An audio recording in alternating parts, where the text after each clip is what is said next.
Seja bem-vinda. Organizando aqui. Vou pegar.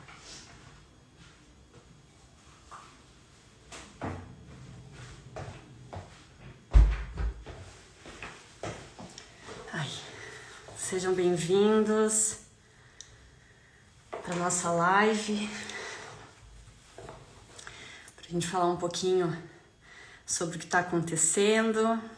Vou dar um tempinho para as pessoas chegarem, alguns minutinhos, e aí a gente já começa.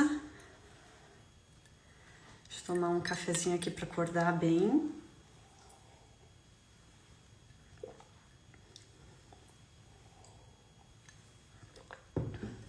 Aí. Pessoal, se vocês ouvirem alguns barulhinhos, são os meus filhos. Por mais que eles saibam que a gente tá aqui agora, mas crianças têm energia, né? Então vamos lá, gente. Eu vou começando só para que a gente aproveite o máximo dessa noite, desse tempo, para falar sobre um assunto muito, muito urgente, né? E que apesar das pessoas muitas vezes justificarem que é algo distante, não é, né? Porque quando nós falamos sobre o que está acontecendo na Palestina, nós estamos falando sobre humanidade. E ao ignorar essa situação, nós também nos colocamos... Voltei, tá tudo certo? Que estranho, deixa eu... Opa, vocês podem me avisar se tá tudo ok, porque deu uma oscilada aqui na internet. Tá ok? Beleza, Josimar. Então, bora lá, vamos retomar. Então, nós vamos falar sobre um assunto que é urgente e que merece toda a nossa atenção no momento. A gente tem falado muito... Provavelmente a maioria das pessoas que estão aqui tem acompanhado o que está acontecendo em Gaza. E muitas vezes a impressão que a gente tem é que tudo isso desencadeou depois do 7 de outubro e, enfim, né? É normal até, porque são décadas de uma situação violenta que é amenizada pelas mídias e tudo mais e que a gente acaba não acompanhando. Mas a situação que acontece hoje em Gaza não é uma situação que começou agora, de muito tempo. Existem várias questões importantes para a gente debater, principalmente no momento de tanta desinformação e que a nossa imprensa não colabora, né? Traz mais desinformação do que auxilia nesse processo de a gente ter os fatos relatados como devem ser. Afinal de contas, isso é o jornalismo, né? O jornalismo não é opinião, é informação, são fatos. E o nosso intuito aqui, quando eu convidei o Rafael, era exatamente a gente rebater essas informações, essas desinformações, auxiliar vocês com conteúdos que possam ser divulgados e que, diante de uma situação em que alguém traga algo que é uma mentira, enfim, você possa ter argumentos, mas o intuito não é que a gente saia criando essas rusgas, né? Porque, afinal de contas, o que a gente recebe muito na internet quando começamos a falar sobre a Palestina é um ódio desenfreado. Eu recebo muitas mensagens, o Rafael também, e provavelmente você que já postou alguma coisa deve ter recebido algo do gênero, né? Que é aquela agressividade, aquela violência na fala, vazia de conhecimento, e quando nós tentamos rebater, a gente só alimenta isso, né? Então, o nosso movimento é para falar com quem está aberto a ouvir. O conhecimento está ali, está aqui, à disposição de qualquer um. Basta querer, né? Então aqui nós vamos trazer conhecimento, porque o conhecimento é a maior ato de resistência, né? Então a nossa live de hoje vai tratar de alguns temas que estão agora mais evidentes sobre a Flotilha da Liberdade. Então muitos acompanharam todo o processo. Hoje o Thiago Ávila foi encaminhado para uma solitária. Ele tem um papel assim, incrível, uma coragem muito grande de colocar a vida dele em risco por uma causa que ele acredita. E nós temos o dever de falar sobre ele e exigir que ele volte em segurança, né? Também vamos falar sobre o papel da ONU. Acho que muitas pessoas ficam se questionando, e afinal a ONU, se todo esse tempo ela faz as suas manifestações, mas não tem nenhuma ação concreta, se um veto apenas dos Estados Unidos é capaz de impedir qualquer cessar-fogo, como que isso funciona? Então, para que serve a ONU? A gente vai debater aqui. E também sobre essa manipulação do discurso. Hoje há muita confusão sobre o que é antissemitismo, o que é antisionismo. Essa homogeneização também ela é muito complicada quando a gente fala sobre todos os judeus. Não é assim que funciona, né? Dentro desse grupo existem pessoas que são contra o sionismo. Então tudo isso a gente vai quebrar e o Rafael vai poder contribuir muito para esclarecer essas dúvidas. Quanto mais informação, mais a gente consegue resistir.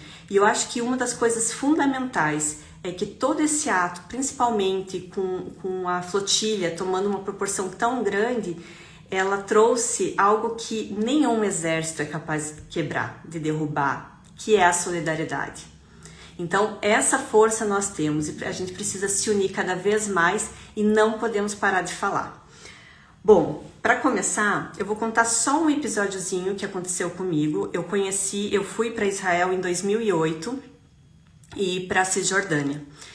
Eu fui com um grupo de pessoas de vários lugares do Brasil e quando eu cheguei no aeroporto de Tel Aviv, aconteceu uma situação que eu acho que ilustra bem como o exército de Israel, como esse governo sionista age, tá? Isso foi em 2008, é importante frisar. Quando nós chegamos, duas pessoas do nosso grupo, elas tinham características mais marcantes, sobrancelha mais forte, os cílios, enfim, que poderiam ser traços palestinos, mas não eram. E durante todo o percurso que a gente chegou no aeroporto, eles foram abordados inúmeras vezes, eu não sei dizer quantas, mas foram muitas vezes. E todas as vezes que eles eram abordados, eles tinham suas malas abertas ali no chão do aeroporto, reviradas, eles não podiam encostar. Enfim, era uma situação extremamente violenta, né, se nós formos pensar. Em determinado momento, uma das pessoas que era uma psicóloga, o outro era um professor de yoga, essa psicóloga começou a chorar, porque ela não aguentava mais essa situação. Por mais que ela mostrasse o passaporte dela brasileiro, por mais que ela tentasse argumentar, não tinha. Então, isso demonstra que é uma política que vem há muito tempo, não é algo que acontece agora, né? Existem muitas iniciativas de ativistas que vão para lá para proteger as crianças que vão a caminho da escola, né? Crianças palestinas que são feridas por pedras, enfim, existem inúmeros relatos muito tristes e a gente precisa combater isso, né? Principalmente agora a gente está vendo toda essa visualização em tempo real, nós estamos acompanhando e ainda assim há quem negue o que está acontecendo. Então eu vou chamar o nosso convidado para a gente começar a falar, e eu não quero me alongar. E o nosso convidado é o Rafael Domingos, que ele é professor, historiador, ele tem 2 livros sobre Gaza. Eu estou até aqui com ele aberto, porque eu andei sublinhando algumas coisas importantes. Gaza no Coração e Diário de Gaza. Depois, quem quiser, dá uma olhadinha lá no perfil do Rafael. E a gente vai começar a conversar então com o Rafael. Eu vou só ver como que eu convido aqui, que eu falei pra ele que eu sou meio perdido, mas eu acho que dá. Certo? Vamos ver se o Rafael vai conseguir entrar. Aí, Rafael, deu certo.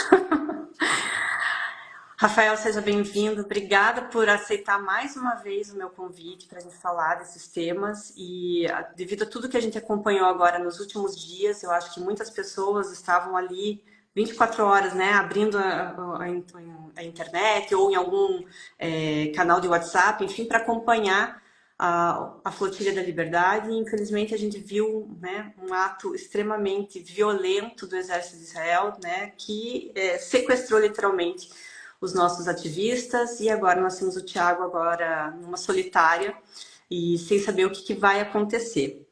Então eu acho que se a gente pudesse começar falando um pouquinho da importância da Flotilha da Liberdade, o que é esse movimento, né? E qual o impacto dele agora, que tomou uma proporção tão grande, né? Oi, Thaisa, boa noite, pessoal. Vocês me ouvem bem? Sim. Bom, acho que eu tô com um pouco de eco aqui, mas eu vou tentar me concentrar. Acho que pode ser o fone de ouvido. Thaisa, primeiro, antes de tudo, parabéns por mais essa live, esse encontro. É muito importante nesse momento que a gente possa conversar sobre esses assuntos que você elencou. São assuntos complexos, né? Então a gente não vai certamente resolver tudo hoje com o público, mas acho que é interessante conversar, e é importante conversar sobre eles e começar pela flotilha é fundamental, porque afinal de contas nós temos o nosso companheiro Tiago, mas também a Rima Hassan e outros ativistas que estão sequestrados em Israel nesse momento. As notícias hoje, elas vão acontecendo muito rapidamente, né? Então é difícil também acompanhar a velocidade das notícias, mas a gente não sabe, por exemplo, agora se o Thiago já está sendo deportado. Havia um certo rumor de que ele seria deportado ainda hoje, é, de forma forçada, né? Mas o que a gente sabe é que no início do dia foi dada essa informação de que ele está, assim como a Rima Hassan, em uma cela solitária, né? Devido ao fato de ter se negado a assinar a própria deportação, o que significa que, na verdade, esses ativistas se negaram a assumir, digamos assim, que eles entraram em Israel de forma ilegal, né? Sendo que eles não estavam se direcionando para Israel, eles foram levados à força para Israel, então assinar a própria deportação significaria, de alguma forma, assumir que eles fizeram alguma coisa ilegal, que não é o caso. Embora outros ativistas, como a própria Greta, assinaram a deportação um pouco como uma estratégia também, né, para que pudesse sair de Israel e vocalizar a situação toda e chamar a atenção do mundo para o que está acontecendo, né? Não quer dizer que eles, né, a Greta e os outros dois ativistas que saíram, não quer dizer que eles assumiram que entraram ilegalmente em Israel. Acho que isso é importante. Bom, a Flotilha da Liberdade, para quem não conhece a história, é uma coalizão internacional de ativistas e que existe desde 2010. Na verdade, ela foi criada em 2008, mas a primeira ação aconteceu em 2010, que consiste basicamente na ideia de você romper, né, desse grupo, romper o cerco que Israel impôs a Gaza desde 2007. Então, a gente sabe que em 2006 houve uma eleição na faixa de Gaza. O Hamas, o braço político do Hamas, foi eleito e passou, portanto, a governar a faixa. Em resposta a isso, em retaliação a isso, Israel declarou um cerco, um bloqueio, na verdade, legal, à faixa de Gaza, o que na prática significa que Israel controla tudo que entra e sai da faixa de Gaza por terra, por ar e por mar, né? Logo nos anos seguintes à declaração desse bloqueio, a própria Organização das Nações Unidas, por meio de missões internacionais e por meio de observadores e outras instituições, logo, muito rapidamente entenderam que esse bloqueio tinha características ilegais, né? O que que significa, dizer isso? Significa que, à luz do direito internacional, que se fundamenta basicamente na Convenção de Genebra de 1949, nenhum Estado ou grupo paramilitar ou entidade ou coletivo de pessoas ou grupo de pessoas privadas, né, tem o direito ou pode impedir que uma população civil acesse ajuda humanitária. E especialmente se essa população estiver envolvida numa situação de conflito ou, agora no caso, né, do que acontece na faixa de Gaza, de um genocídio. Isso é uma determinação da Convenção de Genebra que foi depois aprofundada em 1977 num documento que chama Protocolo Adicional número 1, né, em que se estabelece que além de ajuda humanitária não pode ser interceptada, não pode ser impedida de chegar. Além disso, esse protocolo entende que você utilizar a fome como arma de guerra, né, a fome, impedir o acesso a medicamentos a uma população civil, isso configura punição coletiva, né, que, à luz do direito internacional, é um crime de guerra. Então, muito rapidamente se entendeu lá, voltando, né, então para o bloqueio, que esse bloqueio declarado por Israel em 2007, ele é ilegal. Ele não poderia acontecer porque justamente ele estaria ali incidindo nesses aspectos que tanto a Convenção de Genebra quanto o Protocolo Adicional de 77 já estabeleciam que eram ações ilegais, né? E a flotilha, então, ela surge justamente de uma coalizão internacional que tem como objetivo fazer com que o direito internacional seja cumprido, né? Ou seja, se existe um bloqueio, é um grupo de ativistas humanitários que vão furar esse bloqueio. E a primeira grande ação que aconteceu foi em 2010. Em 2010, algumas embarcações, e eram toneladas de mantimentos e medicamentos e suprimentos, se direcionaram a Gaza. Aí é preciso aqui também lembrar, fazendo um outro parênteses, uma outra coisa. A flotilha, ela se estabelece num outro documento do direito internacional, que é a Convenção das Nações Unidas para os Direitos sobre o Mar, que foi uma convenção que aconteceu na Jamaica em 1982. E essa convenção, ela estabelece que existe algo chamado livre navegação nas águas internacionais. Então, qualquer embarcação, qualquer navio com uma bandeira de Estado, né? Então, no caso da Medlin, que é a embarcação de agora, desse ano, ela navegava em águas internacionais sob a bandeira britânica, o que significa que ela foi registrada no Reino Unido, né? Então, qualquer embarcação registrada no estado vai carregar a bandeira desse estado. E a Convenção, dos Direitos sobre o Mar estabelece que navios ou embarcações, quaisquer embarcações, sobre uma bandeira de Estado, têm o direito de navegar livremente em águas internacionais. Nenhum Estado pode interceptar, impedir a navegação de uma embarcação de um navio em águas internacionais. Cada Estado vai regular a navegação nas suas águas, nas águas que são as águas nacionais, aquela que a partir de uma determinada quilometragem, já está sob jurisdição daquele estado. Quando você navega em águas internacionais, nenhum outro estado pode constranger a navegação. Isso é uma determinação, da Convenção de 1982 em Genebra. Então, veja, quando a flotilha ela surgiu, a coalizão da flotilha surgiu em 2008 e realizou a sua primeira ação em 2010, o que significa que eles ficaram 2 anos, se preparando para isso.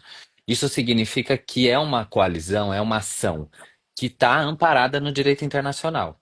Acho que essa é a primeira coisa a se falar, né? A imprensa faz parecer, de algum modo, que isso é resultado de um grupo de pessoas aleatórias que entraram numa embarcação e que direcionaram para Gaza, né? Quer dizer, como se não existisse, primeiro, um histórico já dessa coalizão, de um movimento baseado em ação direta não violenta, né? Que é assim que se caracteriza essa ação da flotilha. Ela é uma ação direta não violenta, uma vez que os ativistas vão desarmados e não há nenhuma insinuação de conflito por parte dos ativistas. Eles não estão indo lá para entrar em conflito direto com quem quer que seja.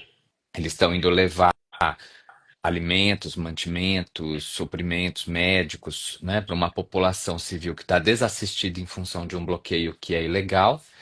E então não é resultado de um grupo de adolescentes, né, impetuosos que estão ali numa situação impulsiva. Ela é amparada. E em 2010, o que acontece é que um dos navios é invadido pelo exército, né, atacado pelo exército de Israel, e 10 ativistas são assassinados. Depois, há um processo todo que se segue, né, obviamente, a isso, e se entende ali na justiça, né, digamos, com muitas aspas, né, mas a justiça israelense entende que foram incidentes, o processo é dito dessa forma, né? São incidentes, foram incidentes que aconteceram em legítima defesa, uma vez que os soldados ali e o pessoal da Marinha estabelece que esses ativistas atacaram os invasores, né, o exército, com cadeiras e pedaços e outros objetos. Então eles alegam que foi em legítima defesa. Há um relato de uma brasileira que estava nessa embarcação, ela não foi assassinada, ela não foi ferida também, ela sobreviveu ao ato e ela testemunhou isso e contou, relatou isso em diversos momentos, né? E desde então, muitas outras ações aconteceram ao longo desse período de 2010 para cá, né? Ou seja, já são 15 anos de existência dessa coalizão. É importante lembrar que é uma ação que ela é feita a partir de um caráter voluntário. Esses ativistas não recebem nenhum tipo de pagamento para fazer isso. E são de muitas entidades e grupos diferentes, né? Acho que a única coisa que une essas pessoas todas ao longo desse tempo é o engajamento na luta contra o apartheid, contra a ocupação israelense, em solidariedade aos palestinos e alinhados a movimentos que já são históricos, né, da luta palestina, como, por exemplo, o boicote, desinvestimento e sanções, que é o BDS. Acho que essa é a única coisa que une todas essas pessoas.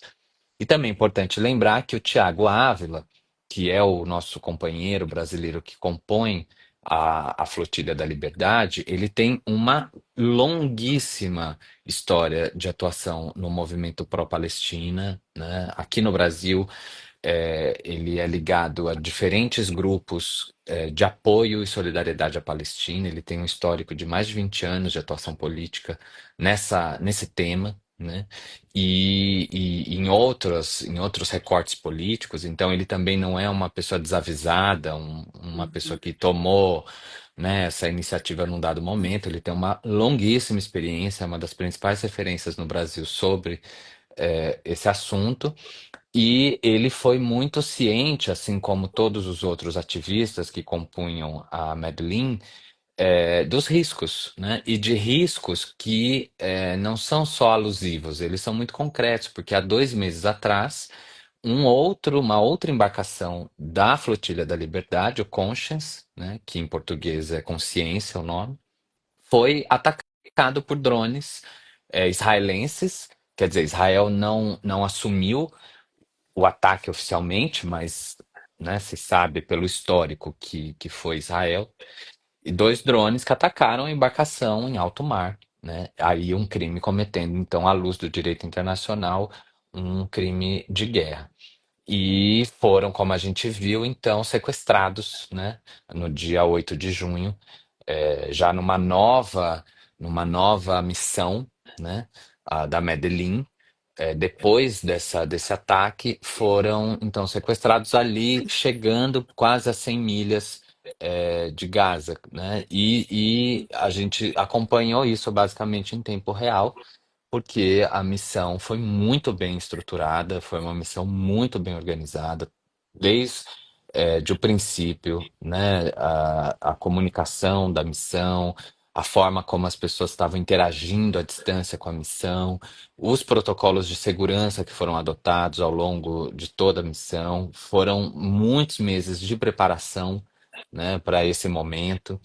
E é uma pena realmente que o jornalismo, como você falou, a grande imprensa, né, perca essa oportunidade de qualificar a discussão sobre o que aconteceu, que é, sem dúvida, dos principais objetivos da missão.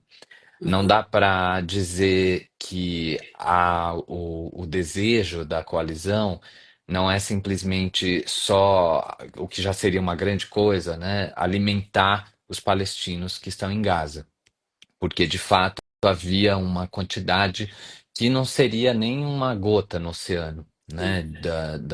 A quantidade de mantimentos e suprimentos não, de fato não comporta, ela não seria suficiente para salvar a vida dos palestinos em Gaza, mas o gesto da missão, o objetivo da missão era primeiro furar o bloqueio, né?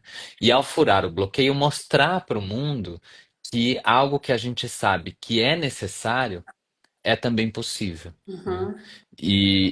Mas também se prepararam para o que poderia acontecer, desde da invasão e do sequestro, que era até então a gente imaginava que era isso mesmo que ia acontecer, né? Essa era, digamos, a melhor das hipóteses, né? Mas também era uma missão que estava muito consciente de que uma tragédia muito maior poderia acontecer, como aconteceu em 2010 e como quase aconteceu em vários outros momentos ao longo desses 15 anos, todas as vezes que uma embarcação tentou furar o bloqueio. Então, acho que era um gesto esse de chamar a atenção do mundo, E eu acho né? que Para nesse um, ponto eles foram muito felizes porque todo esse processo deles irem compartilhando e todas essas pessoas em terra também que estavam ali alimentando e tudo mais, eu acho que a gente nunca viu um movimento tão grande, tanta mobilização, né? E o fato de a gente ter isso em tempo real faz com que a gente tenha argumentos para rebater na hora qualquer essas narrativas, por mais que elas ainda alcancem muitas pessoas, a gente conseguiu que muito mais conseguissem despertar para isso e voltassem seus olhos e se solidarizassem, né?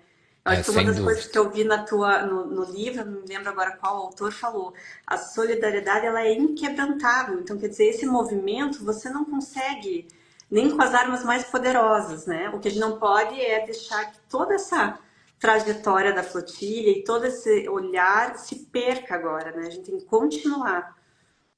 Sem dúvida. A solidariedade, ela é uma das principais ferramentas, um dos principais instrumentos da luta palestina, né? Os palestinos, eu costumo falar, assim, quando eu tenho oportunidade de falar sobre esse assunto, que para os palestinos a solidariedade é uma tecnologia.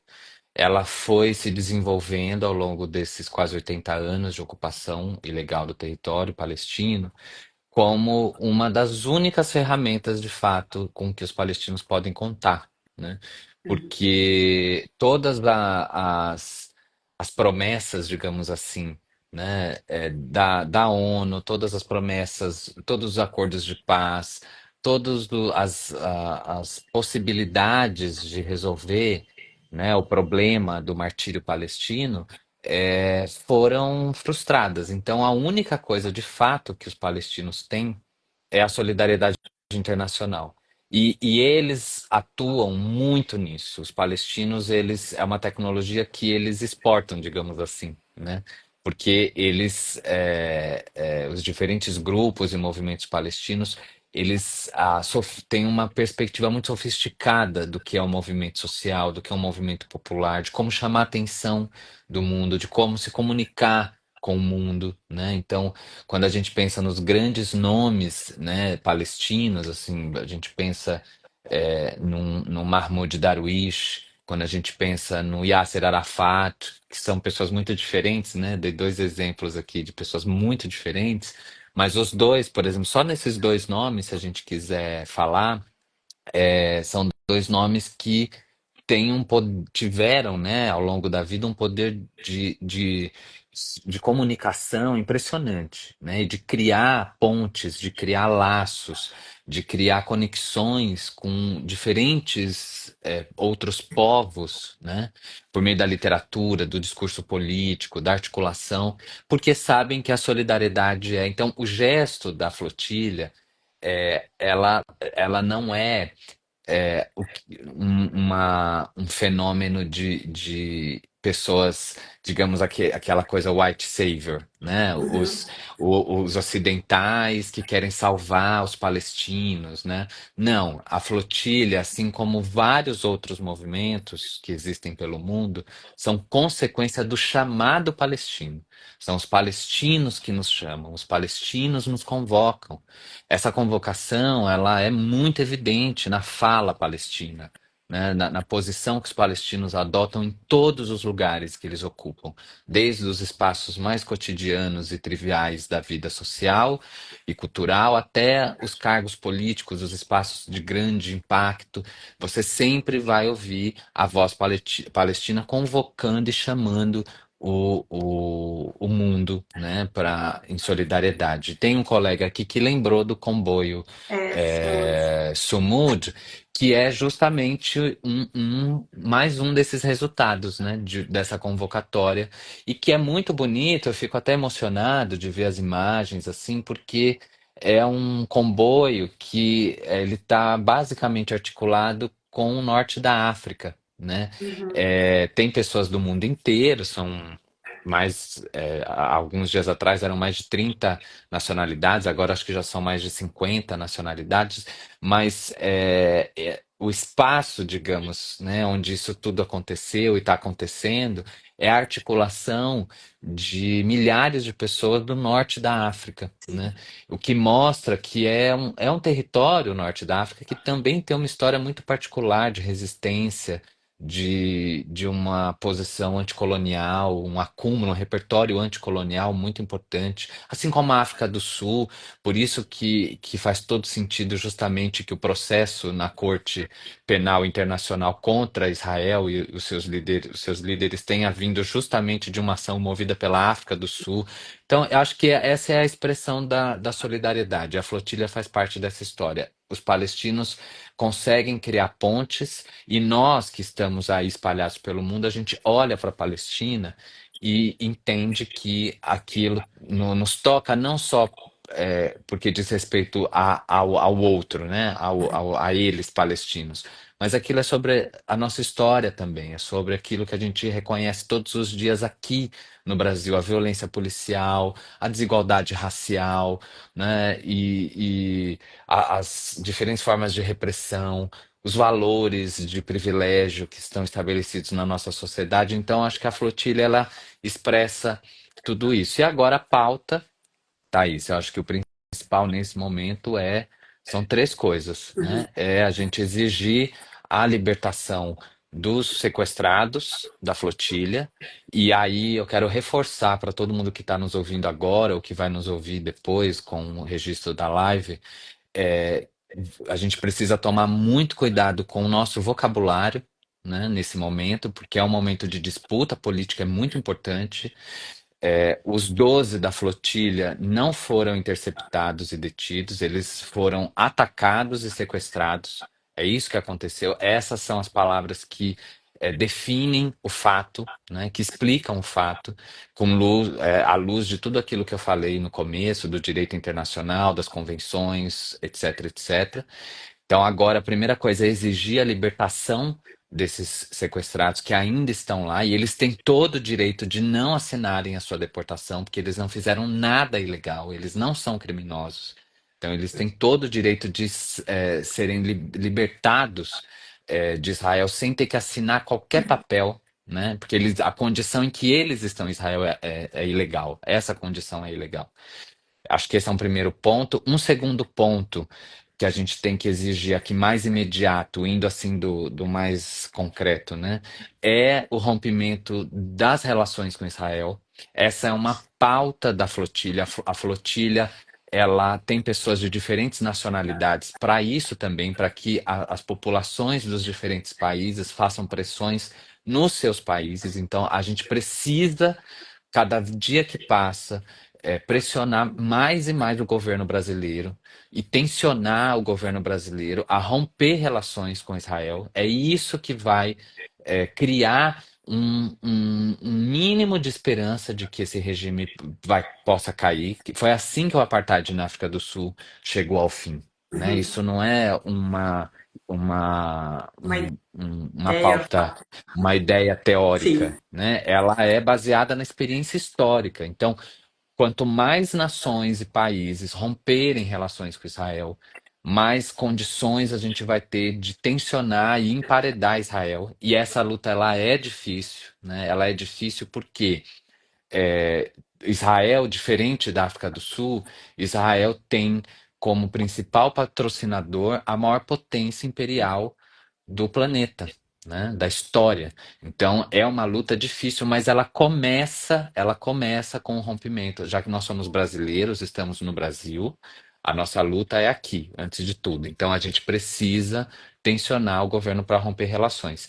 E acho que uma terceira pauta, que na verdade ela é a mais importante de todas, é exigir o fim do genocídio em Gaza e a mais concreta dentre essa ideia do fim do genocídio é exigir que a ajuda humanitária entre em Gaza imediatamente e que ela entre por instituições que têm histórico, que têm experiência, que não é o caso do que está acontecendo agora. Israel tomou para si a suposta responsabilidade de levar ajuda humanitária, criou uma empresa, uma organização não governamental que é de fachada, essa ajuda humanitária que está lá acontecendo agora, ela é de uma empresa que não tem experiência alguma com isso e que tem como objetivo, na verdade, humilhar e assassinar os palestinos enquanto eles estão em busca de comida, como a gente viu nos últimos dias todos, né? Então, acho que as nossas três pautas partindo da flotilha, né? A flotilha está trabalhando com essa perspectiva justamente.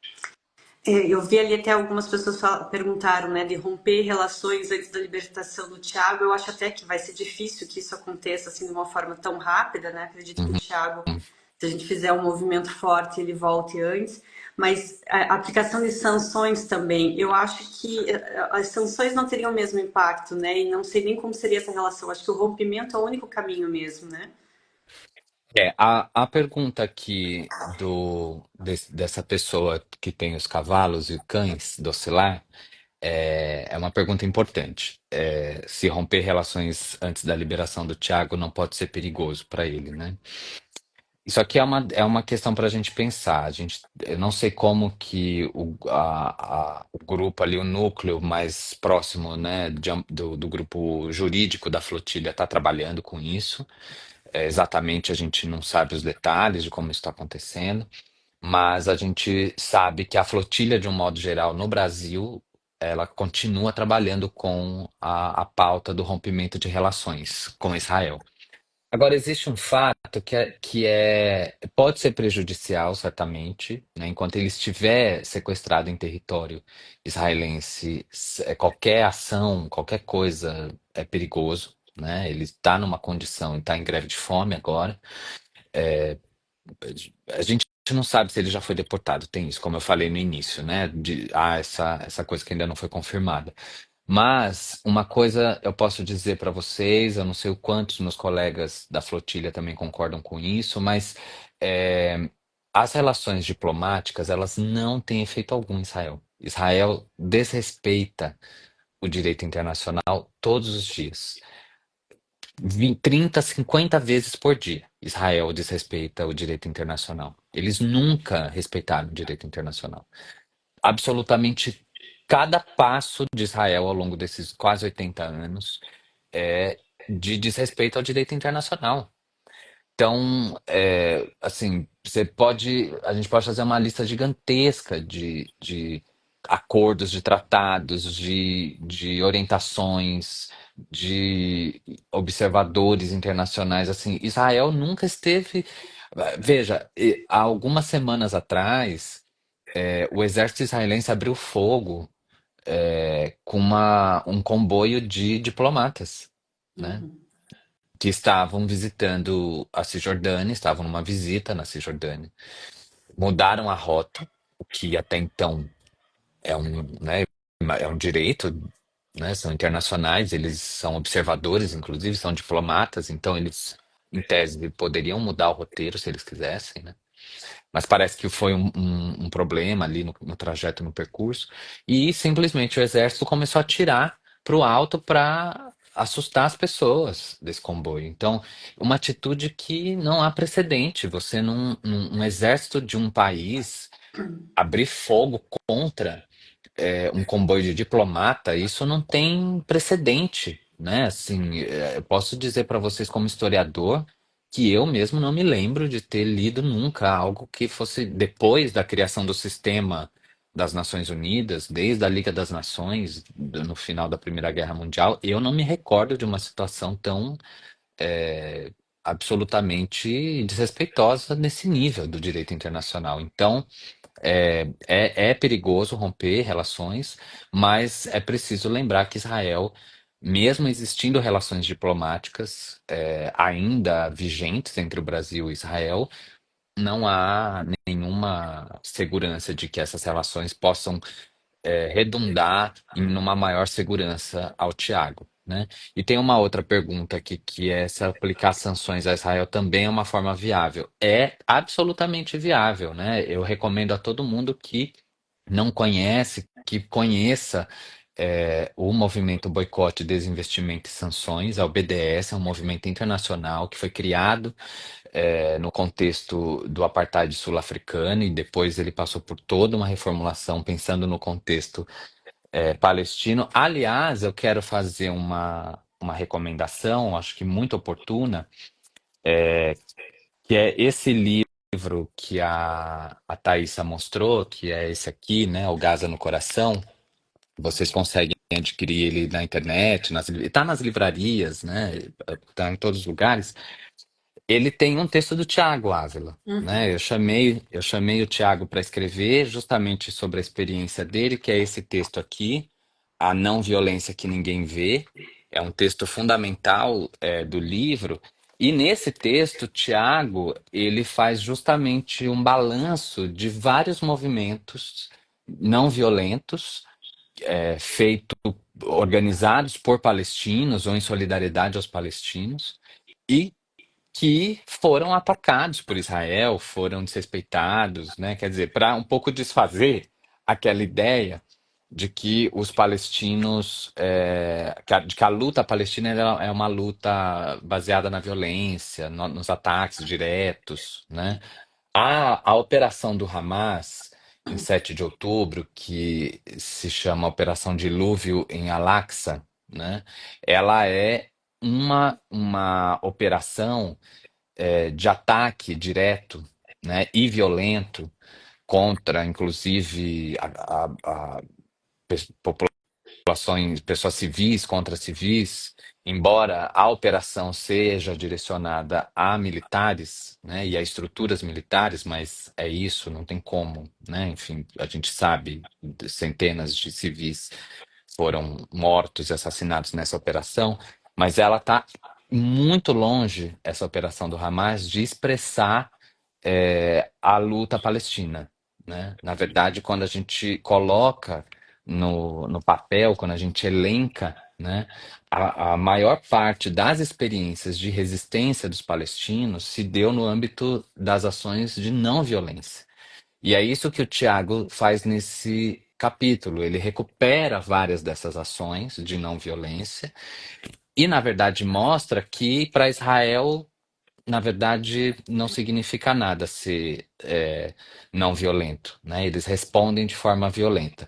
Então, o BDS é um desses movimentos de ação não violenta, né? Até porque ele não implica nenhum tipo de conflito armado ou de ação, né, armada, ele é uma ação não violenta. E eu recomendo a todo mundo, e aí as sanções é uma dessas, é um tripé, né? É o boicote, você boicotar empresas, e tem níveis de boicote lá no site, né? No programa político do BDS está tudo muito bem explicado. Existem vários tipos de boicote diferente, né? E lá está listada quais são as empresas que são boicotadas e como funciona esse boicote. Tem o boicote que é individual, tem o boicote que ele é institucional, tem o boicote que é simbólico, tem várias formas de boicote, está tudo explicado. Tem o desinvestimento, que aí são as empresas também privadas que precisam desinvestir em Israel, significa retirar investimentos que estão posicionados em Israel, não se relacionar mais com nenhuma empresa israelense, não importar de empresas israelenses, né? Ou seja, tudo nesse âmbito do econômico, digamos assim. E tem as sanções que aí elas são estatais, né? Elas têm a ver com políticas de governo e de Estado. Eu acho que vale muito a pena quem não conhece o movimento conhecer. Agora, com a esperança de que, sabendo que não é só uma dessas ações, né, individualmente que resolve, mas é o conjunto delas que pode criar um tipo de pressão. E tem essa pressão que a gente faz, digamos, né, que é Né? a informacional, A né, informação. aquela que é a difundindo, enfim, informações corretas e o conhecimento para que as pessoas também possam se mobilizar. Eu quero até aproveitar agora para fazer uma pergunta que eu acho que muitas pessoas têm dúvida. A gente acompanha, né, já muitas, desde o início do ataque, enfim, que a ONU, por mais que faça um movimento, sempre tem o veto dos Estados Unidos, então é como se nada acontecesse, né? A gente fica na estaca zero. E qual é o papel então da ONU? Eu entendo que havia sim um investimento dos Estados Unidos, né, que apoiava e que agora sem ou enfim, isso implica muito na ação. Mas o que a gente pode esperar se cada vez que há alguma tentativa de um cessar-fogo, um único veto acaba com qualquer chance? A ONU é difícil, é um assunto complexo falar da ONU. Eu acho que tem um ponto aqui interessante para a gente pensar, é que mesmo antes do 7 de outubro e antes de toda essas imagens terríveis que chegam para nós de Gaza começarem a acontecer, antes do genocídio de fato escalar como escalou nos últimos 600 dias, a ONU já estava em crise, né? Já havia uma crise na ONU, uma crise que, do ponto de vista político, ela já tem pelo menos uma década aí, e do ponto de vista econômico, porque quando eu falo crise, é crise mesmo, né? Ela tem se acentuado a cada ano que passa. Isso tem que ver com o tipo de financiamentos e patrocínios que a ONU recebe dos estados e de instituições privadas. Então, isso tem se reduzido drasticamente a receita da ONU, né? Uma crise de liquidez mesmo, né? Daquele dinheiro que é corrente. E a ONU, a gente conhece, né, mais a ONU aqui no Brasil quando há discursos, né, na Assembleia Geral, quando há posições, né, notas e tal, mas a ONU, ela é um sistema, ela não é uma organização só, né, embora ela tenha esse nome, ela é um organismo, na verdade, ela tem um sistema. E para muitas populações do mundo, a ONU é muito mais presente. Então, a gente não consegue, às vezes, ter essa dimensão, né? Mas em várias regiões do planeta, há programas da ONU e instituições ligadas à ONU que elas são simplesmente fundamentais para a existência daquelas comunidades. Quer dizer, sem esses programas, certamente a situação, né? Então, quando a gente olha para o Congo, para o Sudão, para o Mianmar, para várias outras situações aí do globo, sem a ONU e sem os programas da ONU, seria basicamente impossível que essas populações ainda existissem como existem, né? E a gente está falando então de um volume muito grande de dinheiro, são bilhões de dólares, né? E no caso da Palestina, existe uma agência em especial que é fundamental, ela tem um papel fundamental, que é a UNRWA. A UNRWA, ela é a sigla, né, de uma. Vou até escrever aqui para quem tá Meio assistindo. UNRWA. Cada pessoa pronuncia de um complicado. jeito. Eu, eu falo UNRWA, eu acho que, né, UNRWA, que é aí uma sigla em inglês para Agência de Refugiados. É uma agência de saúde, de educação, de apoio, de assistência a refugiados. É uma agência que foi criada em 1949. Sabe, eu acho que ela é a principal prova histórica, digamos assim, de que a decisão de 47 e depois o que aconteceu em 48 foi um erro. Eu acho que é basicamente a própria ONU assumindo que foi um erro, né? Porque em 48 o Estado de Israel é criado e em maio, né, no dia 14 de maio, é anunciada a criação do Estado de Israel, que é uma data que para os israelenses eles chamam cinicamente de Declaração da Independência, né, de Israel. Para os palestinos, o dia seguinte, que é o 15 de maio, é a Nakba, é a data da Nakba, né, que é o dia seguinte da Declaração de Criação do Estado de Israel. E em 49, no ano seguinte, menos de um ano depois, a ONU já cria uma agência de assistência para os refugiados. Então, quer dizer, se você cria uma agência é porque você entende que existem refugiados. E se existe refugiados é porque existe limpeza étnica, né? Não haveria refugiados. A situação do refugiado né, a forma mais simples de definir isso é um grupo de pessoas que sai de forma não voluntária, porque nenhum refugiado está saindo da sua nação, do seu território, porque quer, né? É uma modalidade de expulsão, porque você sai para se manter vivo, né? Para poder preservar a sua vida. É uma escolha que é feita, né? A partir desses dois critérios. Se eu permaneço, eu tenho chances de morrer. E se eu parto, eu tenho chances de sobreviver. Então, não é uma ação voluntária. E a ONU cria, então, uma agência de assistência para os refugiados palestinos, que são 750 mil palestinos que são expulsos, né, em 48 na Nakba, e que são, então, eles são de fato espalhados. Uma parte vai para o sul do Líbano, a maior parte da faixa de Gaza até hoje são de descendentes de 48, né? São os filhos, os netos e muitos, inclusive, ainda pessoas que estavam em 48, eram crianças em 48. Faixa de Gaza para a Jordânia, né? Iraque e outros países ali do Oriente Médio.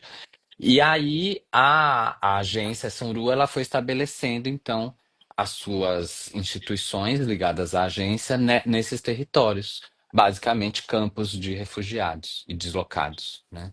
Então a gente está falando de uma estrutura que é uma estrutura de ensino, de educação, de saúde, né?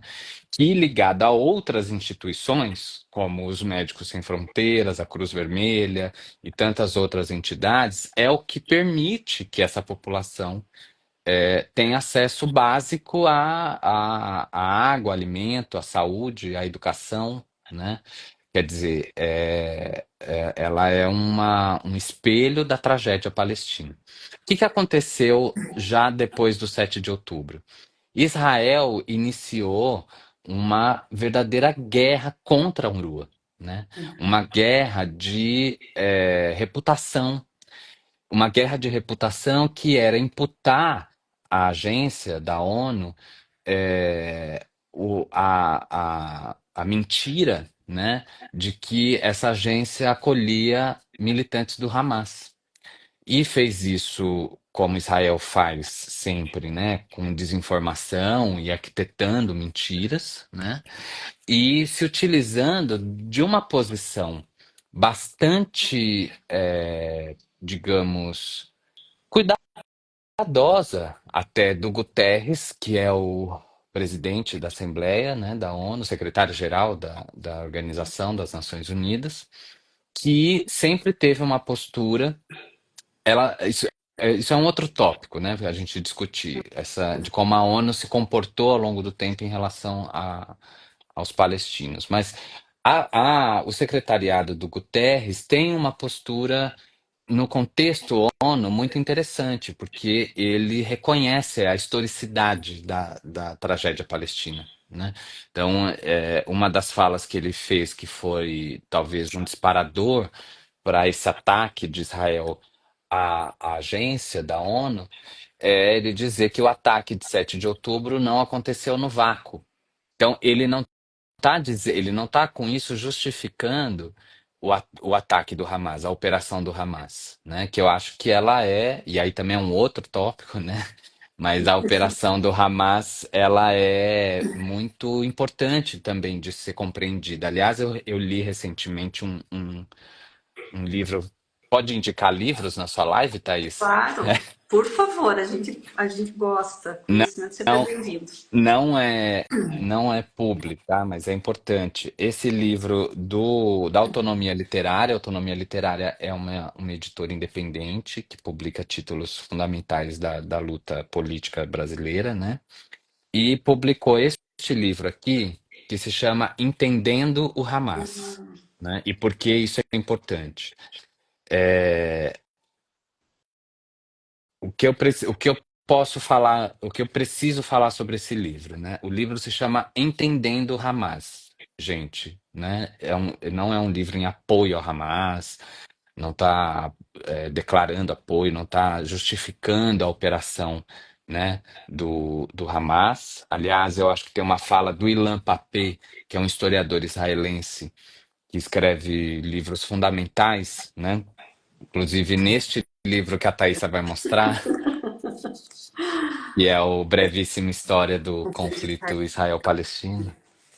O Pape fala uma coisa nesse livro que ele é um historiador, né? Então ele fala, eu ofereço contextos, não pretextos, né? O papel do historiador não é oferecer pretextos, é oferecer contextos. E esse livro, para mim, como historiador, ele vai nesse caminho. Ele não é um pretexto para justificar o ataque à operação do Hamas, no 7 de outubro, mas ele coloca uma questão que é entendendo o Hamas. A gente precisa entender o que que é esse grupo, como ele opera, como ele funciona, quais são as suas lógicas, de onde ele vem, né? Como que ele foi criado, o que que ele defende exatamente. No final das contas, tudo que eu posso dizer com toda certeza, assim, tudo que a gente sabe sobre o Hamas na grande imprensa tá errado. Tudo, absolutamente. Então, eu acho que ele é um bom começo de conversa sobre o que são as organizações políticas e militares da resistência palestina, né? Bom, dito isso, só para recuperar então, a ONU, Israel então cria uma mentira alegando que 12 militantes do Hamas seriam participantes da UNRWA, da agência. E nas 24 horas depois que Israel faz isso, se não me engano, acho que 2 milhões de dólares já são até mais, eu não lembro se é mais. O Jamil escreve sobre isso também num outro capítulo aqui do Gaza no Coração. Mas digamos que seja isso, 2 milhões de dólares em 24 horas param de ser uma doação interrompida, né, para a agência. E desde então começa-se um ataque de Israel cotidiano, diário, contra a UNRWA e contra a ONU, né? O que também uma coisa que não é novidade, porque Israel é filho da ONU, né? É um estado que foi criado pela ONU, mas no dia seguinte da sua criação é um estado que já se rebela contra o próprio pai, digamos assim, né? E aqui, se a gente quiser criar uma metáfora quase freudiana, é uma espécie de parricídio que Israel faz com a ONU, né? A destruição da ONU e de tudo que ela representa enquanto sistema, enquanto uma entidade que tem condições de regular as relações internacionais, que tem condições de ser uma bússola moral, porque a ONU também é isso, né? Ela também, o sistema, a ONU também significa isso. Não só intervir diretamente nos conflitos, mas oferecer uma bússola moral para o mundo diante dos conflitos, né? Isso não é uma coisa secundária. E Israel tem como um dos seus principais objetivos desqualificar cotidianamente, diariamente, essa organização, esse sistema e as suas agências e os seus programas, e faz isso concretamente, impedindo, por exemplo, que recursos. Então, a UNRWA eles expulsaram as instituições da UNRWA de Jerusalém, fecharam programas, fecharam contas, né, da UNRWA em bancos israelenses, bloqueando recursos da agência. Todos os dias há uma campanha difamatória de educadores, de médicos ligados à agência, né?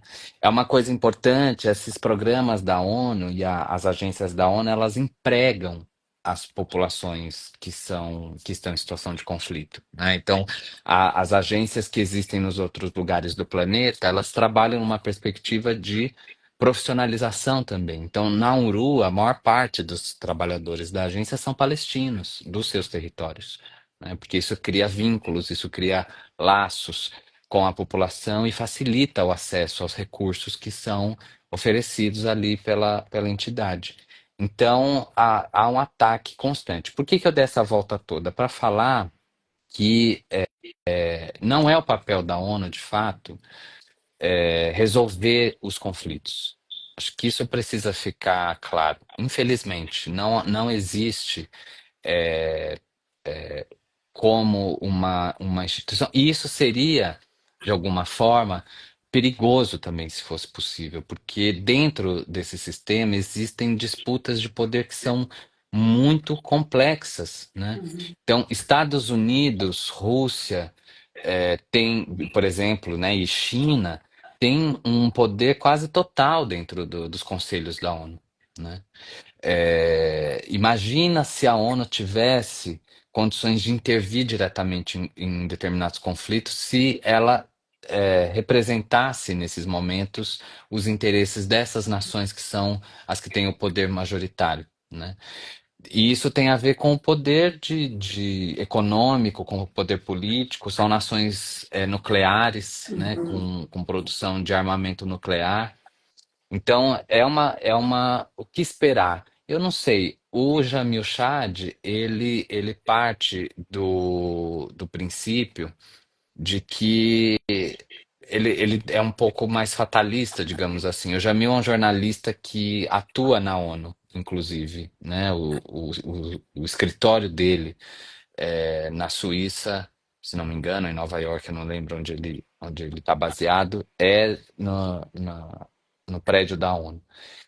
E ele tem uma visão que não é tão otimista, né? Ele acha de fato que ou a ONU passa por uma reforma profunda também no seu sistema e na sua estrutura, ou ela não vai resistir mais, né, a isso tudo. Agora, o que eu concordo completamente com ele é que, neste momento, a ONU está sob os escombros de Gaza, como as milhares de pessoas que foram assassinadas e como as crianças que foram assassinadas e as pessoas que ainda, cujos corpos ainda sequer foram encontrados, a ONU está lá, embaixo dos escombros, né? Ela não está numa posição boa, está longe de estar numa posição que tem condições de ingerir, porque ela tá sob ataque constante, né?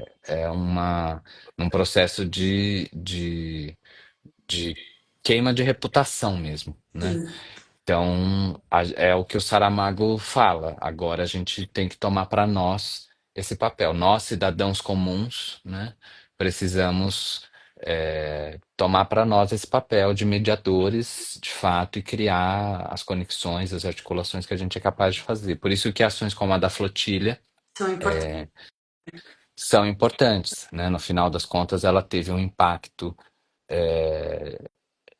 Eu, eu, eu, eu tenho receio de falar algumas coisas, mas digamos que ações como a da flotilha tem mais, até agora teve mais impacto do que qualquer outra ação que a ONU tenha desenvolvido desde então, né? Porque no final ela também é vítima um pouco disso tudo, né? Dos vetos então você vê todas as discussões sobre cessar-fogo. E no início era cessar-fogo, no Conselho de Segurança se discutia cessar-fogo. Inclusive o Brasil estava presidindo o Conselho de Segurança quando começou, né? Foi um esforço do Brasil votar uma declaração do Conselho de Segurança. E por que que é importante o Conselho de Segurança? Porque o que é definido no Conselho de Segurança tem caráter vinculante. Então, os estados que assinam o Conselho de Segurança, eles são obrigados a cumprir. as determinações, né? Senão eles são expulsos do Conselho. E Israel faz parte do Conselho de Segurança. Então seria muito importante que o Conselho tivesse passado as declarações de cessar-fogo. Estados Unidos vetou o tempo inteiro isso. Teve um momento que Rússia também vetou. É, depois se parou de falar em cessar-fogo no Conselho de Segurança e começou a se falar em corredor humanitário, em pausa humanitária, né, e não mais em cessar-fogo. Então, era criar pausas humanitárias para que as coisas chegassem, né, de alguma forma em Gaza. Também foi vetado o tempo inteiro. Aí, uma estratégia foi, então, sair do Conselho de Segurança e levar para a Assembleia Geral, né? E aí, os outros, porque aí teria mais estados votando e teria.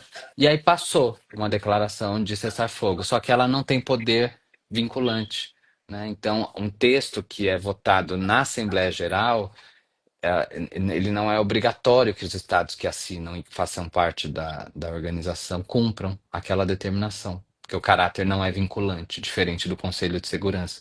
Então, assim, a ONU, na verdade, ela está nas mãos também. É isso que eu estava dizendo em algum momento. Diferente da África do Sul, o Israel, o apartheid israelense, tem como protetor, né, o seu principal domo de ferro, digamos assim, de Israel é os Estados Unidos, que é simplesmente a maior potência, né, do planeta, inclusive dentro da própria ONU. Então, é complicado. É complicado. Ali tem uma pergunta: existe alguma ação que possa ser feita com relação aos Estados Unidos e aos países europeus que apoiam Israel, principalmente nos espaços da ONU? É, os Estados Unidos, eu acho que para nós que não somos estadunidenses e não pagamos impostos nos Estados Unidos, a gente tem muito pouco o que fazer. Eu vou ser sincero, né, em relação aos Estados Unidos. Acho que em relação a Israel é diferente, porque acho que aí obedece o movimento, né, do boicote, desinvestimento e sanção. Ele é o caminho para nós, é importante ir nesse caminho em relação a Israel. Agora, em relação aos Estados Unidos, não há o que fazer.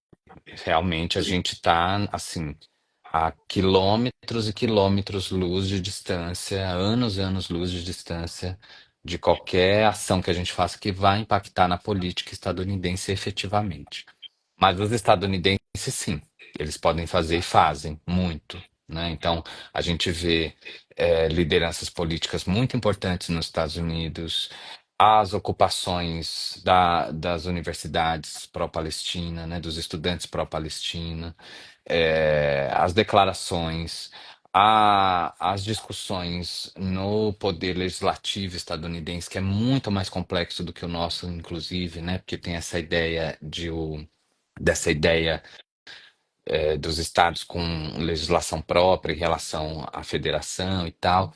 Então, eu acho que o que nós podemos fazer nesse sentido é apoiá-los, né? Também a solidariedade aos estadunidenses que estão vivendo um momento terrível também, né? A política estadunidense também está totalmente caótica, né? Mas qual que é a questão? Os impostos estadunidenses que todo cidadão estadunidense paga é o que financia o genocídio, né? Então, eles, de fato, o centro do poder está ali, né? Então, é ali também que acontece a maior disputa política, né? Tanto é que o não em meu nome, que é a palavra de ordem dos grupos judeus antisionistas, né? No caso dos Estados Unidos, esse não em meu nome tem um poder ainda maior, porque, de fato, os Estados Unidos financiam e patrocinam o genocídio com dinheiro dos cidadãos estadunidenses, né? Então, essa posição de cidadania, digamos, né, do sujeito exigir que o dinheiro dele não sirva para financiar um genocídio, isso é fundamental. E nós, brasileiros, eu acho que a gente tem que. A nossa pauta é pressionar o nosso governo a romper relações. Assim como os colombianos têm que, né, romperam relações, assim como a população da Bolívia pede para que o governo. Então, eu acho que tem uma história que voltando aqui para o livro, o Gaza no Coração, tem uma história que a Françoise Verger, que é uma intelectual decolonial, né, uma pesquisadora também muito importante. Ela é caribenha, do Caribe francês, mas mora na França, dá aula na França. É uma referência aí mundial para os estudos decoloniais. Tem uma história que ela conta aqui muito interessante no texto dela para o Gaza no Coração, que é no contexto da Guerra do Vietnã.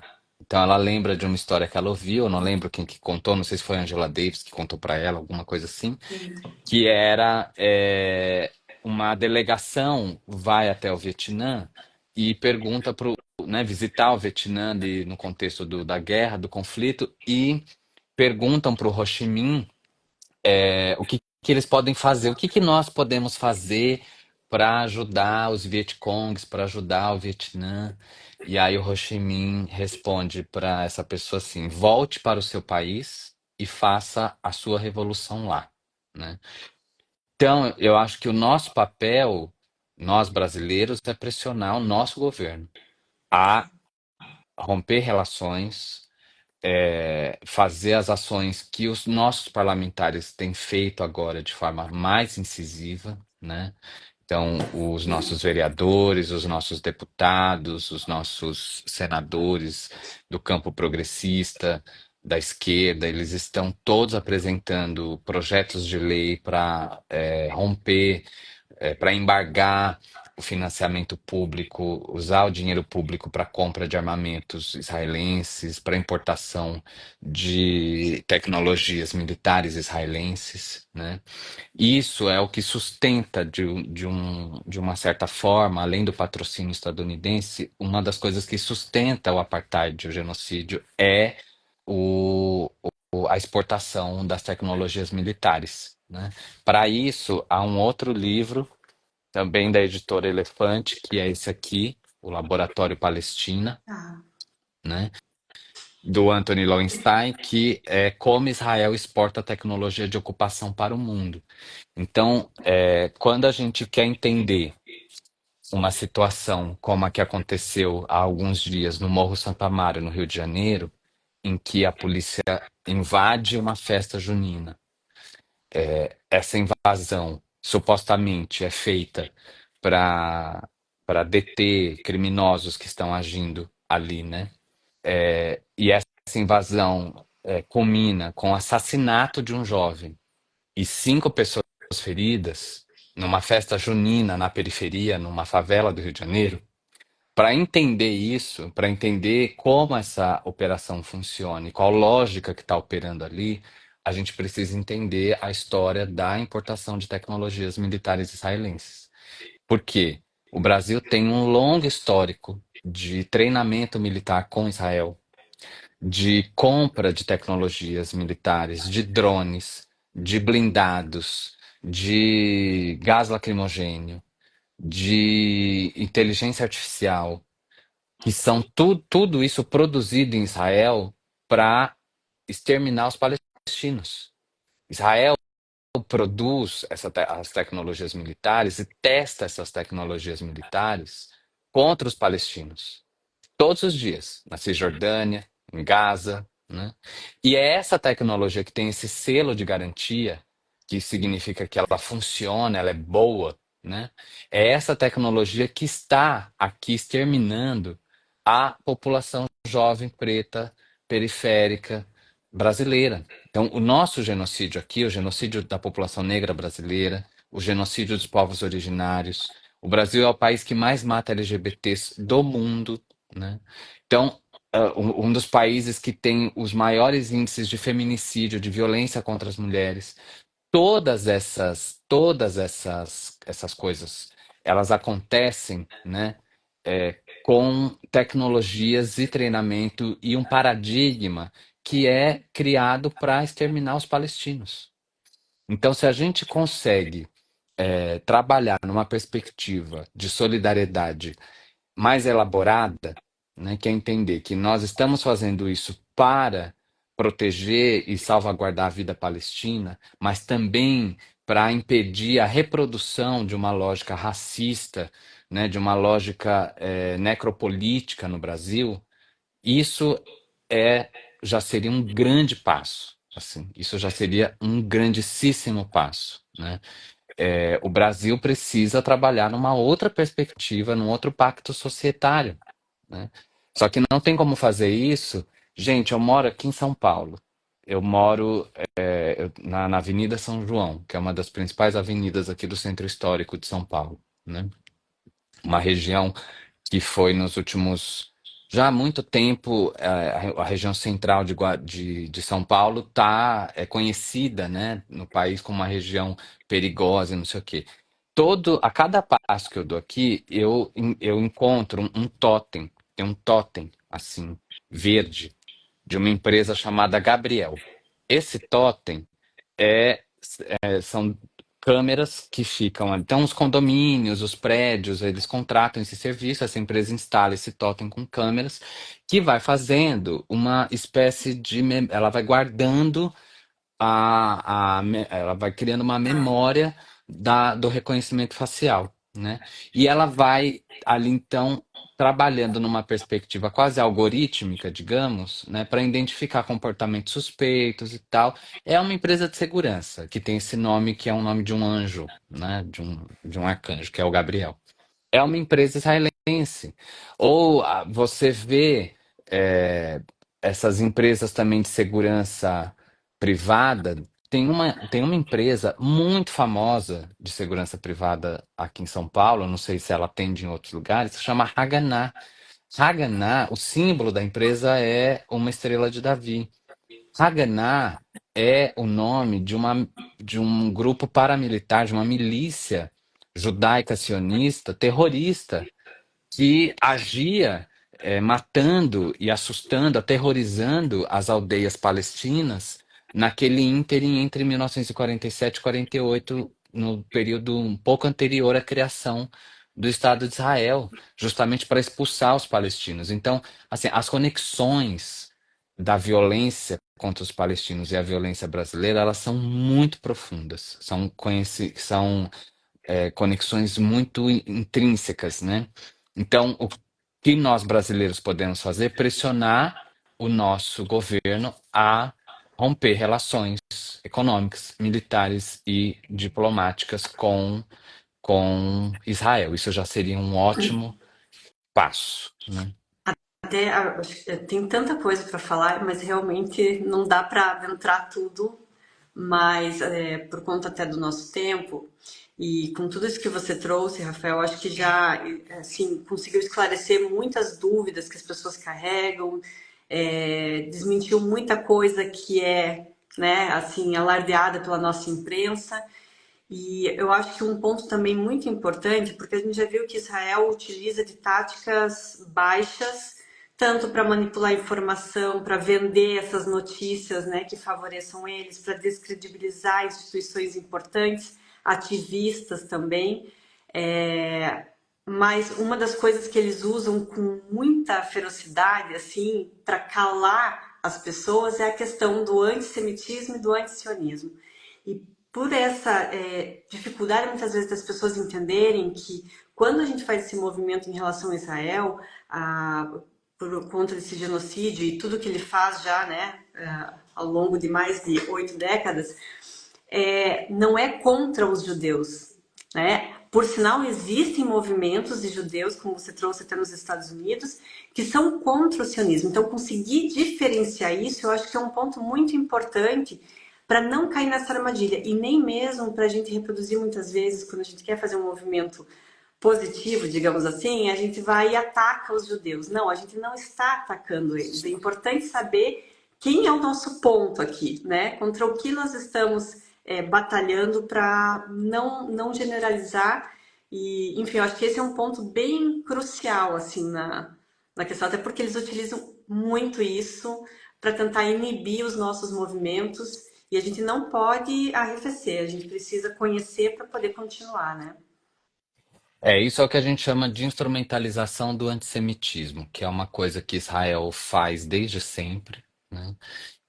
Acusa toda e qualquer pessoa que é crítica às ações do Estado israelense ou do governo israelense de antissemita.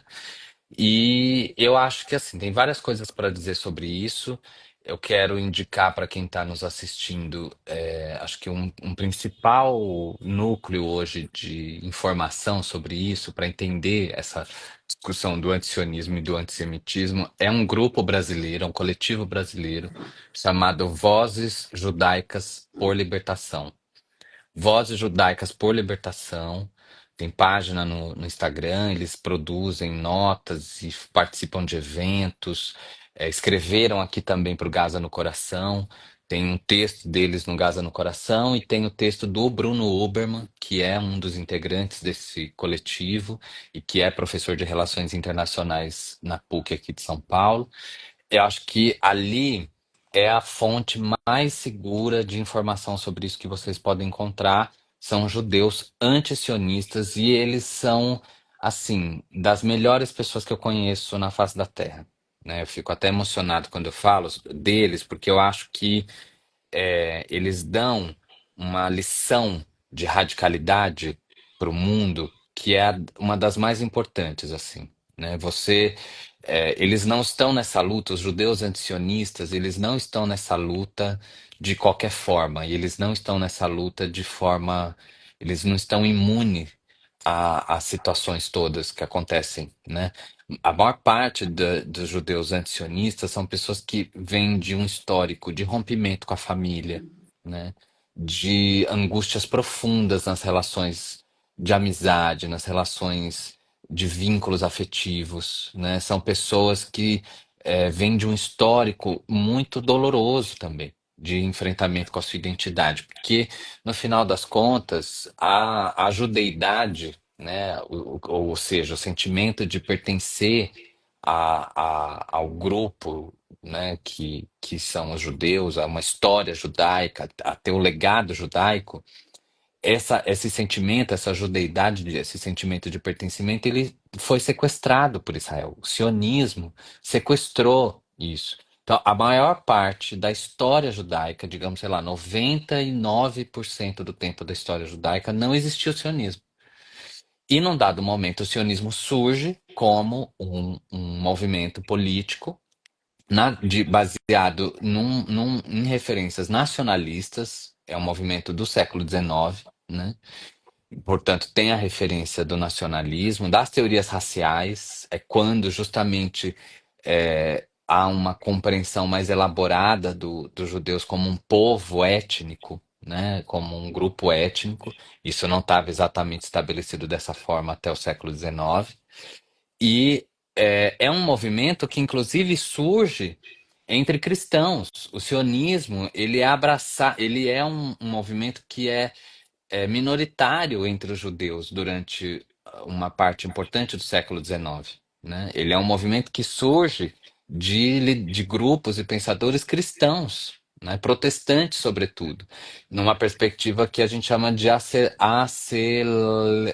deixa eu ver, aceleracionismo histórico, né? Que é essa perspectiva de adiantar o processo histórico. Então, essa visão que os pentecostais, neopentecostais e protestantes têm de que Jesus vai voltar quando os judeus voltarem para sua terra, né? Então essa ideia de que o retorno vai acontecer aí, uma profecia, né? Uma ideia. Então e que vem o sionismo, além de ter sido criado por cristãos, ele vem de um movimento também antissemita, porque quando você pega os primeiros pensadores sionistas cristãos, eles estão desejando que os judeus sejam tirados da Europa. Eles não é mandar os judeus para a Palestina porque é a terra santa deles, etc, etc. É para tirar eles da Europa. Então, assim, é uma história muito complexa, né? Não dá para.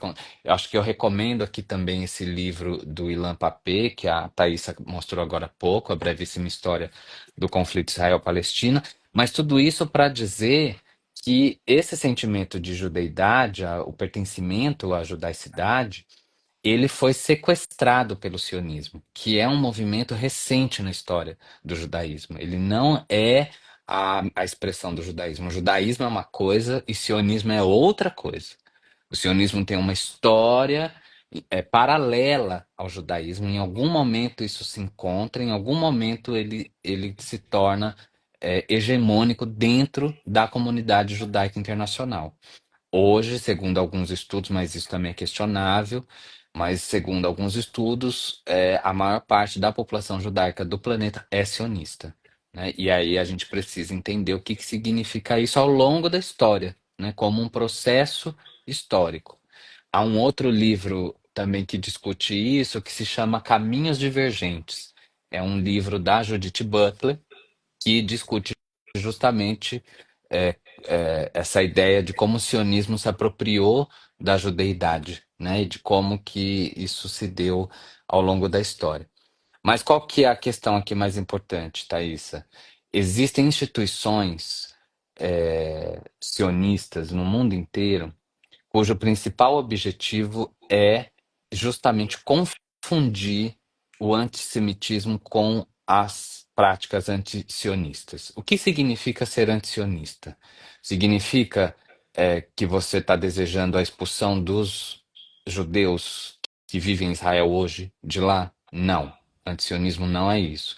Significa que uma pessoa antisionista está desejando que os judeus sejam jogados no mar, mortos e assassinados lá no território palestino ocupado? Não, não é isso.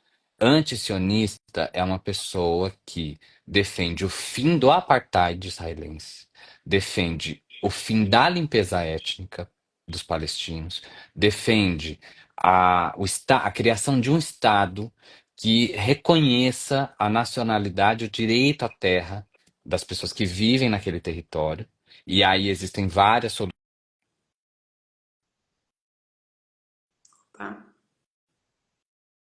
deu uma travadinha. falha numa perspectiva do direito ao retorno, de que os palestinos que foram expulsos e os seus descendentes, eles têm o direito, que já foi reconhecido inclusive pela ONU, de retornar aos seus territórios, de retornar aos seus lares. Há uma discussão aí de qual seria o marco. Você vê como, inclusive, é muito parecido com a discussão do marco temporal, aqui em algum nível, né? Aham. Se seria 67 esse marco, que é a Naksa, né? Que em árabe significa o retrocesso, que é uma espécie de segunda Nakba, né? Então acontece a Nakba em 48, com a criação do Estado de Israel. Nakba em árabe significa catástrofe. E em 67, a gente conhece como a Guerra dos Seis Dias, mas os palestinos chamam de Naksa, que é essa guerra em que Israel, de fato, ocupa ilegalmente quase toda a Cisjordânia, toma as colinas de Golã e a faixa de Gaza, né? E Sinai, que é depois devolvido para o Egito, mas que fica durante muito tempo sob domínio israelense também. Esse Então, isso, e tem uma discussão sobre qual que é o marco, se é as fronteiras, o direito de retorno a partir de 67 para frente, ou se volta até 48, as pessoas que foram expulsas das suas casas, dos seus territórios, das aldeias que foram destruídas todas, né? Então, antisionista é isso, é uma pessoa que defende isso, né? Antissemita é uma pessoa que acredita que os judeus são uma raça e que é uma raça que é inferior a outras raças. O antissemita é uma pessoa que acha que o judeu não presta, que todo e qualquer judeu é uma pessoa que compartilha características que são essenciais assim. Então, os judeus são gananciosos, os judeus dominam o mundo, eles participam de entidades que dominam o mundo, os judeus são degenerados, os judeus são... Então, essas ideias todas, elas são ideias antissemitas. E elas redundam em práticas de discriminação, em práticas de violência, além do próprio preconceito. Então, há situações em que um judeu pode ser atacado, ou pode ser assassinado, ou pode ser xingado, depreciado por ser judeu, né? Quando o que está o objetivo ali do ataque é a judeidade, a judaicidade daquela pessoa. O antisionismo por sua vez, ele se manifesta por meio de ações políticas. Raramente, assim, não tem ações antisionistas violentas nesse sentido, né? Vou bater em alguém porque é um sionista. Eu confesso que eu tenho vontade de bater nos sionistas. Porque os sionistas, independente de serem judeus, tem cristãos sionistas, tem pessoas que não são nem praticantes de religião alguma e que são sionistas. No geral, os sionistas, como é um pensamento colonial, é um pensamento racista, o sionismo, inclusive, nos anos 70, se não me engano, nos anos 90, eu já não lembro, teve uma Assembleia Geral da ONU que reconhece, uma convenção da ONU que reconhece sionismo como equivalente a racismo. Depois de um tempo, Israel faz uma pressão gigantesca e isso cai. Essa decisão da ONU cai. Mas durante muito tempo, a própria ONU reconhecia o sionismo como racismo, né?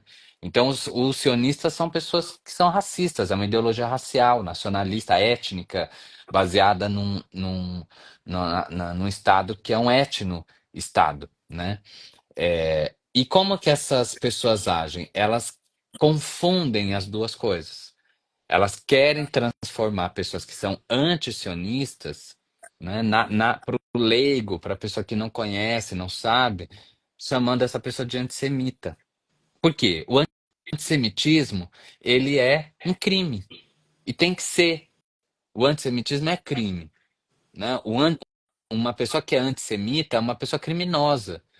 No Brasil, o racismo é crime, né? Quando você xinga uma pessoa a partir de qualquer caráter étnico-racial, você está cometendo um crime. Quando você mata uma pessoa em função do seu pertencimento étnico-racial, você comete um crime. Existe a injúria racial e existe o crime de racismo, que é, inclusive, inafiançável no Brasil, esse crime. E antissemitismo é racismo. Então, é muito estratégico para o sionista se proteger, né, de toda e qualquer crítica, acusando a pessoa que o critica de antissemita. Porque você faz o quê? Você vira o jogo, né? Você diz que você defende uma ideia racista, mas você diz que o outro é racista, né? E por que que isso acontece? Isso acontece porque existem instituições que é, que existem com esse objetivo, né, de difundir a ideia de que antisionismo é antissemitismo. E não só instituições, existem documentos, e isso é alarmante, né? Existe uma instituição, vou digitar aqui também a sigla dela, cada um fala de um jeito, eu falo IRA, que é assim que se escreve, né? Que é uma sigla também em inglês, por uma instituição que tem como objetivo declarado preservar a memória do Holocausto. É o objetivo dessa instituição. E essa instituição, a IRA, criou um documento, um protocolo que define o que é antissemitismo. Porque é preciso, se o antissemitismo, assim como existem documentos que definem o que é racismo. Se você cria um código, né, se você cria uma infração, um crime, você precisa dizer o que que é aquilo. Então, assim como existem documentos que definem o que que é racismo, o que que não é, existem documentos que definem o que que é antissemitismo e o que que não é. E a IRA criou um documento que define o que é antissemitismo. Existem 10 itens nesse documento. Oito, oito dos 10 associam o antisionismo ao antissemitismo. Dá um exemplo. Criticar o Estado de Israel é antissemitismo, segundo a definição do IRA, né? Utilizar símbolos políticos de grupos ou de instituições palestinas é antissemitismo, né? Então você, Thaisa, que está aí com uma kefia, né, Uhum. no seu ombro, que é um símbolo político importante da luta palestina, etc., pode ser, num contexto como esse que a gente vive, você pode ser taxada de antissemita, né? Defender a criação do Estado palestino, as pessoas podem entender que é antissemitismo. E qual que é o problema? Um documento como esse, que é o IRA, né? Que acho que o mais preocupante, além de tudo, é isso, é definir que qualquer crítica a Israel é antissemitismo. Esse documento ele foi assinado por instituições brasileiras. Então você tem instituições brasileiras, você tem municípios brasileiros que adotam como referência este documento para estabelecer um paradigma de atuação, um protocolo de atuação. Então imagina, se uma universidade, a Universidade de São Paulo, a USP, adota esse documento como referência, os alunos e professores da USP não vão poder mais criticar o Estado de Israel, porque isso vai ser entendido como crime de antissemitismo, né? Então, assim, eu acho que é fundamental a gente não se deixar, e a gente, todo mundo que está nesse debate vai ser constantemente chamado de antissemita. Eu sou chamado de antissemita quase todos os dias, né? De apoiador do Hamas, de terrorista e tudo mais. E isso é uma estratégia é uma estratégia que ela já tem muito tempo, ela é uma estratégia que tem décadas. É uma estratégia que o Estado de Israel adota e que no Brasil instituições como o Instituto Brasil-Israel, o IB, o Stand With Us, que é uma instituição também sionista, são instituições que defendem essa perspectiva, confundem o debate público e o pior, é dessas instituições que vêm os consultores, as figuras públicas que são chamadas para falar nos jornais, que são chamados para fazer consultoria em escolas, né? Tá aí. Então, o sionismo, ele é uma ideologia que precisa dos seus agentes, dos seus operadores, né? Digamos assim. E um papel desses operadores é confundir o antisionismo com o antissemitismo. Devemos todos ser antisionistas, isso é fundamental, porque é o sionismo que está exterminando a vida dos palestinos, é o pensamento e a prática sionista, mas devemos todos ser contrários ao antissemitismo. Anti-antissemitas, a gente deve ser, né? E tomar muito cuidado para que nos ambientes políticos em que a gente ocupa não haja espaço para nem a instrumentalização da luta palestina para ser para dar vazão a pensamentos antissemitas, né? E lembrar sempre que há exemplos históricos fundamentais de judeus antisionistas que se alinharam e se articularam com a luta palestina, né? Há muitos nomes de referência para a gente pensar, e hoje há um ressurgimento dos movimentos judaicos antisionistas, né? Para criar uma referência para a população que é quase inexistente. E o Vozes Judaicas por Libertação é, no Brasil, o principal grupo para isso. Nossa, Rafa, é tanta informação, tanta coisa, mas eu acho que a gente conseguiu, principalmente você com o seu compartilhar, direcionar as pessoas para que elas possam buscar mais conhecimento, exatamente para a gente não cair nesse lugar de muitas vezes falar coisas que a gente desconhece, criar, né, dar espaço para que usem isso como narrativas, né, de antissemitismo, entender essas diferenças, eu acho que é primordial nesse momento, porque nós vamos sofrer ataques. Até uma amiga minha repostou um post que eu tinha colocado nos meus stories e ela não costuma falar sobre isso. E em seguida alguém já veio e falou horrores para ela no direct. E ela ficou apavorada. Eu falei, esse é um movimento que acontece. Toda vez que a gente se posiciona, vai vir pessoas que vazias de conhecimento, mas cheias de ódio para alimentar ali uma confusão. E eu acho que o conhecimento é a nossa ferramenta mais importante para não entrar nesse tipo de discussão e para fazer um movimento que realmente faça diferença, que é a gente cobrar dos nossos governos, que é a gente combater a desinformação, que é apoiar movimentos como a Flotilha, que são movimentos importantíssimos que trazem visibilidade para aquilo que importa, né? Que é o genocídio na Palestina. Então, aqui é um movimento que a gente fez, acabamos nos estendendo, mas eu acho que foi extremamente importante. elucidativo, e a partir daqui as pessoas podem buscar mais informação. Tem vários canais, perfis, dá para seguir a Flotilha, né? Tem o perfil da Flotilha, que está sempre trazendo informações, o próprio Rafael, tem as Vozes Judaicas, então são canais que têm informação de qualidade e que você pode confiar. E eu convido todo mundo a não parar de falar, né? Porque a gente acaba, às vezes, entrando no nosso fluxo do dia a dia e pensa, ah, ok, não deu em nada, ou qualquer coisa do gênero. Não.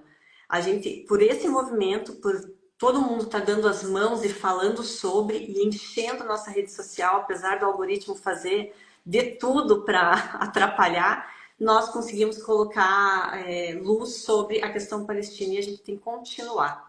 Eu quero agradecer demais, Rafael, por ter aceitado esse convite, ter trazido tanta informação de qualidade e por estar à frente, né, levando essa informação que não é de hoje, o próprio livro que eu recomendo, Gaza no Coração, é muito bacana porque tem vários autores, então são vários pontos de vista e sobre vários temas importantes em relação à Palestina e buscar esse conhecimento. É isso que vai o conhecimento é uma forma de resistência, né? Então a gente precisa trabalhar em relação a isso. E, e só lembrar uma coisa, Thaisa, que é no próximo domingo, dia 15 de junho, nas principais capitais do Brasil, em várias cidades, vai acontecer marchas pela Palestina. Dia 15 de junho é o dia que o comboio Sumud que a gente está acompanhando vai chegar em Gaza. Então, a data para eles chegarem é dia 15. E justamente em função disso, todo mundo realizará no domingo marchas pela Palestina. Então procurem aí nas suas cidades os eventos, os atos. Aqui em São Paulo será a partir das 11 horas na Praça Roosevelt. Então quem está aqui em São Paulo tem esse encontro marcado, isso é fundamental. São mais de 30 entidades que estão chamando esse ato aqui em São Paulo. Tudo indica que vai ser o maior ato pró-Palestina da história brasileira e tomara que seja, porque esse é o momento central com a principal pauta, que é o rompimento das relações com Israel. Então, essa exigência, né, a gente faz. Ó, aqui, Ira está dizendo que em Goiânia é na Praça dos Bandeirantes, então procurem aí nas suas cidades onde vai ser. Essa pressão nas redes sociais, ela é muito importante, sem dúvida, ela tem um papel assim fundamental. A gente vê as consequências, né, dessas ações que a gente tem feito. É muito importante, as pessoas têm se aproximado cada vez mais, entendendo cada vez mais, mas estar nas ruas é fundamental.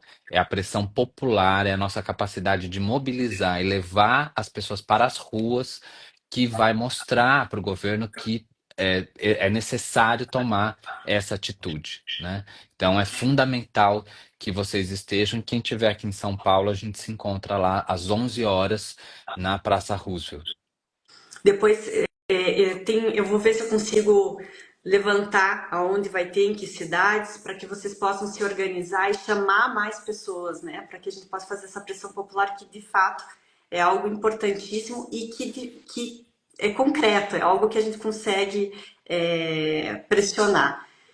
Então é isso. Eu quero agradecer a todos que ficaram até o final e se puderem compartilhar esse conteúdo é importante. Quanto mais a gente fala sobre, quanto mais a gente esclarece, mais a gente combate toda essa desinformação e a gente une as pessoas por uma causa extremamente importante. Então, isso, me mandem quem tem informações de onde vai ser, vamos fazer essa corrente, vamos nos mobilizar e ir para a rua. Obrigada novamente a presença de todo mundo. Obrigada, Rafael, de novo, por estar aqui. Talvez, né, te incomode mais um pouco, te chame para outras, porque eu vi que o pessoal tem muitas dúvidas e eu acho que isso sempre ajuda muito as pessoas se aproximarem, né, dessa causa.